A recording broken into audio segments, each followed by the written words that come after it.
What's up, Goof Troopers? I hope you guys have been having a great day, because the past few days I've been having a bunch of computer problems. But don't worry, it's all been sorted by the Goofguy right here.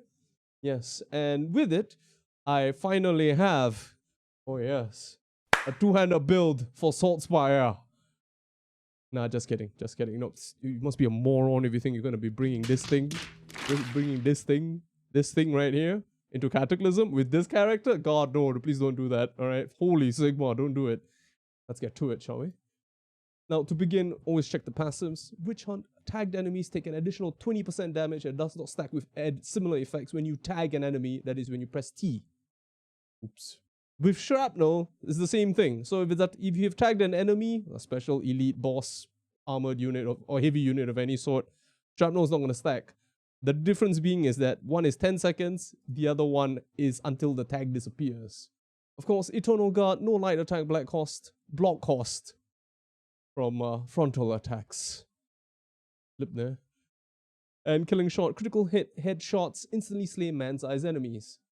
And as for the talents, since this is a precision build designed for headshotting, I use this is designed for weapons, a specific build for your weapons.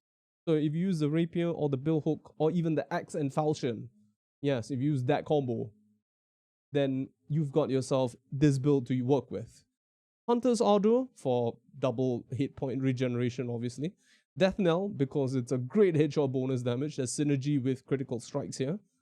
And Assassin, because you deal more synergy, critical hit strikes, and headshots, and more crits. Right there, it's pretty straightforward. And I prefer to use Wild Fervor because Witch Hunt will grant 5% increased critical hit chance to the entire party. It's for the whole team for 5 seconds, but only after attackable enemies die. And with this combination, I actually use the crossbow, because tagged enemies and you destroy them with the crossbow, the hardest hitting weapon for Saltspyre, other than the Brace of Pistols, which got nerfed, unfortunately. This is actually a very good combo to use. Wild Fervor. Some people would like to use a Heretic Sighted.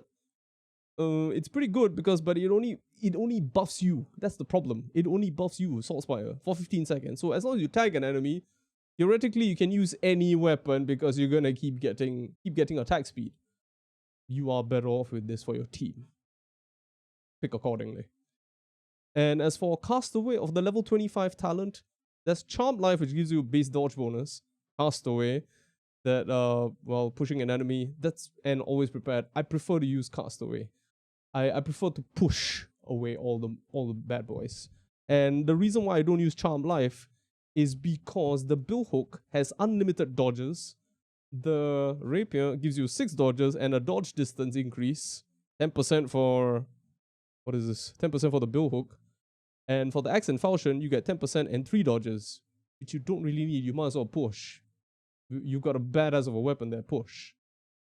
I prefer to use Unending Hunt because with Twitch mode that I usually play with, alright, you are gonna get a 40% cooldown for 10 targets. You're always getting a horde nonetheless. But there's I think it's a bug or a feature, I'm not sure. This is some amazing stuff. If there's 20 enemies around you, you get back 80% of your cooldown. It's amazing, I don't know why. But I'm not sure why this happens. It's pretty good. And for boss maps, I use I shall judge you all. Yes, I shall judge you all. Because it applies Witch Hunt to all enemies, including bosses. That means you can actually give the bosses 20% more damage along with Shrapnel, and you can cycle it as long as you keep the bosses tagged, which is amazing. For the whole team to do 20% more damage. So for boss maps, use this. It's pretty good. And there's another build where if you use Flens, alright, take note, you do want to use either the rapier or the axe and falchion because they do the most amount of, you can stack the most amount of bleeds in the shortest possible time. Take note of the damage difference because power versus chaos and power versus Skaven actually add to the bleed damage, but it does not add to the stagger capabilities of the weapon. So if you're using the rapier, use the assassin talent. If you're using the axe and falchion, try both mainstay and assassin, see which one you prefer. That's pretty much it. For the ranged weapons, I prefer to use the crossbow because it has the most damage available in a single hit. And the best part is, the normal crossbow actually has 10% more crit when you zoom in. No other weapon in Saltspire's capability do you have that. Only the crossbow, which is amazing. And for the traits and properties I use for all my weapons, oh, not this one. I use power versus chaos, crit chance, and swift slaying on the rapier. For the crossbow, crit chance, crit power, scrounger, and of course, block cost reduction, health, boon or Shalia for the necklace. For the charm, you can use power versus chaos or stick with crit power. It's up to you, depending on whether you want to go full crit build or you want to go flens. Half and half is up to you as well. Cataclysm got nerfed, you can do half and half. With concoction, because you can always keep stacking that F.